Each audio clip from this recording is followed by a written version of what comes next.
But the way I start out this podcast and the way I'd like to start with you is asking you, how do you define success?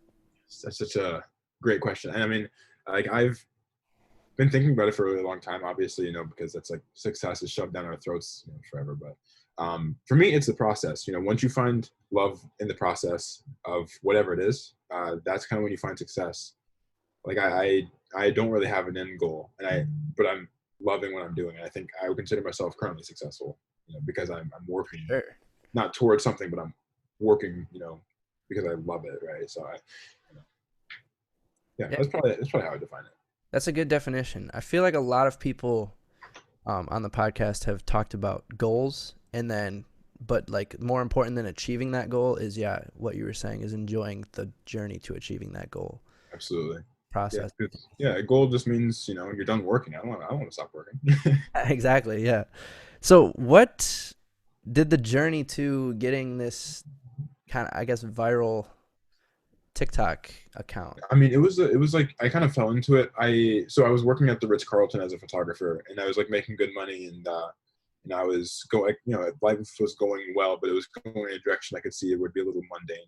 Doing the same thing every day, 9 to 5. So I was like, so I made a drastic change to quit for no reason. I just quit my job and put myself in a hole essentially. So I was doing like marketing and stuff online, like trying to help people start their businesses and things like that, but I wasn't really paying much of anything. And I was running out of my savings, so I was like, I gotta figure something out. And TikTok started being a thing. I actually came back up to Indiana for Christmas, and I visited my family. And I have a 11-year-old who was 12 now, but at the time, an 11-year-old cousin who was using TikTok because that's kind of like the demographic. And he told me I should get on it. And I had no idea what it was. Like I had heard of it, and I was like, I'm never getting on it. It sounds a little dumb. Isn't it made like by like Chinese spies? I don't know. It doesn't sound like something I want to get into. So I make a video, and it does okay. It was just like I don't remember exactly what it was, but and then I just kind of liked making the videos, and so I just kept doing that. And I made a video with my cat one time, and I noticed that it did really well. And Gary Vee started like he was starting to preach about TikTok, so I was like, oh, let me take it a little seriously because Gary Vee knows what he's talking about. And so I just kept making videos with my cat, and they kept getting more and more views. And so I started incorporating myself and my cat, and then it just kind of blossomed from there. It didn't take much time at all to get to where it's gotten now, and it's yeah, it was a complete accident. There was really no goal for it, and there's Yeah. still yeah. It's kind of crazy because I went back before this and I looked at all your TikToks and like you said, you started around, I think your first TikTok was in like November of last year. Yeah, and I started consistently, I think December. Yeah, and then in December, it was a little. You had more videos, and then I think early January you started kind of what your style is right now. Yeah, So how did you get into? Was it because you tried a few different things on TikTok to start? You were yeah. just having. It looked like you were just having fun with it, but now Oh, you've got like a clear theme to your oh page. yeah. Like people love it, and I love Yeah, it. yeah. So how did you decide on theming your TikTok around like such a positive thing with just like you and your cat having fun? Well, I mean, like I said, it was an accident, and with TikTok, it's when something clicks, the app moves so fast, you have to latch onto it, and then, you know,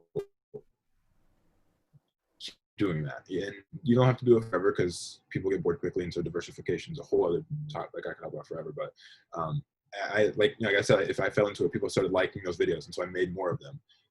The thing about TikTok is that there's so much happening when anything that's sort of consistent, like people will expect to see something from someone, they like that, and so that little consistency in their day, they expect to see this sort of video every day. That really is a good way to help grow on the platform, and so I stuck to that. And I think that was probably a really big part of why I did what I did. Also, people like, I don't know, I don't want to make anyone upset, and so I feel like my content is very much so the opposite of making people upset, and so I really enjoy doing that. So Yeah, I think like the biggest takeaway somebody would get if they looked at your videos, like aside from like you and your cat, I feel like you have a really positive, like just vibe to everything that you do. Like you're always yeah, smiling, you're always laughing, and you've started to make videos recently or TikToks of like positive messages for maybe mm. people who are struggling. Oh gosh, yeah, that's been really really great. I mean, I try and read the comments as much as I can. There are a lot of them, but I posted one. It was the first one where I did all these like really kind messages, and it did really well. And it was the first video in a while that I had posted without my cat that had done really well. And you know, for me, I've been kind of going through this struggle of like this content like shift I want to make. You know, just wholesome overall content with, you know, still with my cat. But there were 4,000 comments at the time. Now there's more, but I read all of them and liked all of them, and I tried to reply as many as I could. And just because there's people who are going through so much stuff, and just reading how much, you know, how much it helped, the video helped. And so that's kind of like really shifted me to want to do something more positive with like the platform that I've been given.